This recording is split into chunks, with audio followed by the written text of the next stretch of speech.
There's a point in every nursing degree when the thought of revising for an exam or open up on an assignment is completely overwhelming. You've just finished a 12-hour placement shift, your feet hurt, your brain is foggy, and you still need to cook, shower and reply to university emails and somehow revise for your exam that could decide whether you progress into the next year. So if you're revising while you're tired, overwhelmed and wondering how everyone seems to be coping, this video is for you. Hello, you on Shift to Shine, the platform that empowers student nurses with the knowledge, the tools and the support to build confidence in practice. Today we're looking at how to study when you feel burnt out, tired and overwhelmed. Tip number 1 then is to stop aiming for perfection, aim for enough. When you're burnt out, trying to revise for hours usually ends in you staring at notes, rereading the same paragraph and feeling even worse about yourself.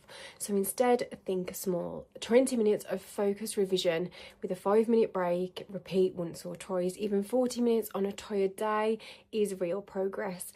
Now, the key to getting this right is planning what you're going to revise before you start.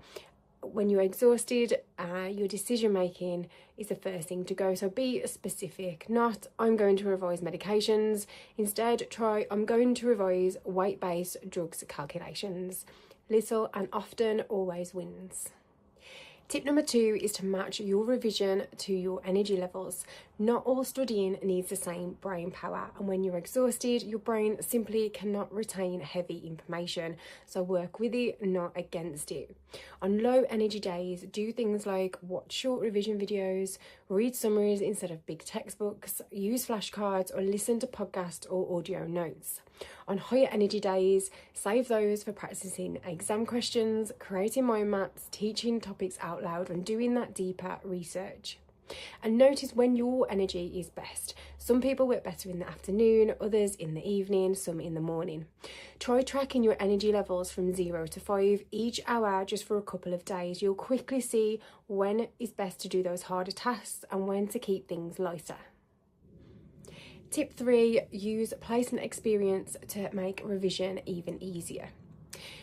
One of the biggest mistakes student nurses do is try and remember long lists from textbooks. Your brain does not have the capacity to do this when it's exhausted. So instead, link revision to real patients and real situations. For example, if you're revising sepsis, think about a patient that you looked after, what their observations were, how quickly things escalated, the urgency, the antibiotics, the new score rising. When revising medications, picture a jug round, checking allergies, calculating the dose, explaining the medication to that patient. Real life experience creates those mental hooks that make learning that little bit easier.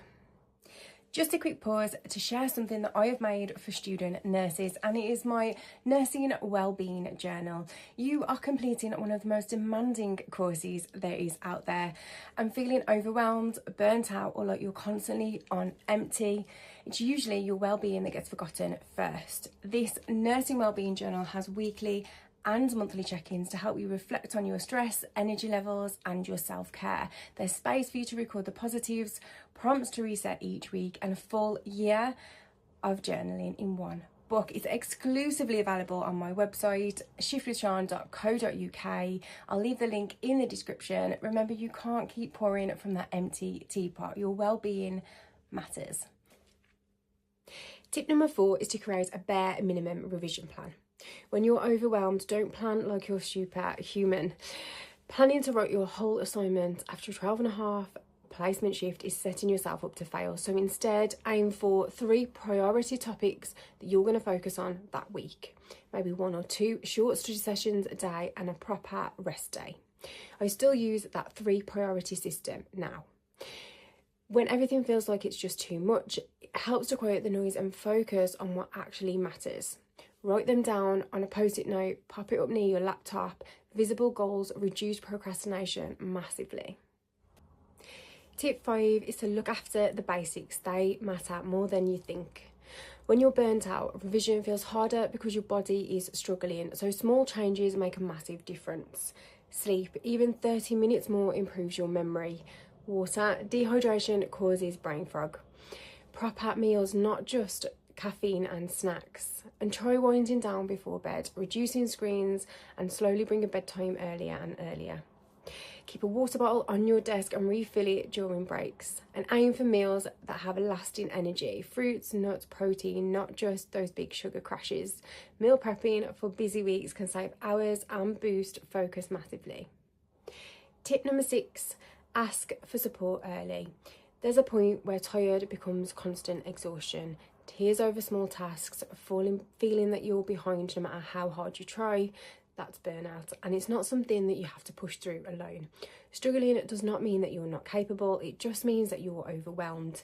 In the UK, nursing courses have support systems, but many students don't use them because they feel guilty or they don't know where to go.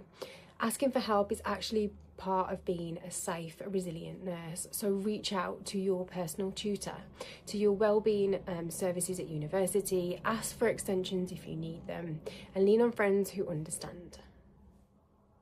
You're not the only student nurse that feels like this, and a nursing degree is one of the hardest courses out there. You have placements, exams, emotional labour, real life responsibilities all at once. No other course demands so much of one person. Burnout is common because the workload is so intense. Getting support early can be the difference between suffering in silence and actually getting through this chapter with your well-being intact. Staying strong means letting other people help. The support exists and you deserve to use it. If you found this useful, click like and subscribe to help more student nurses find my channel. Be kind to yourself, we've got this.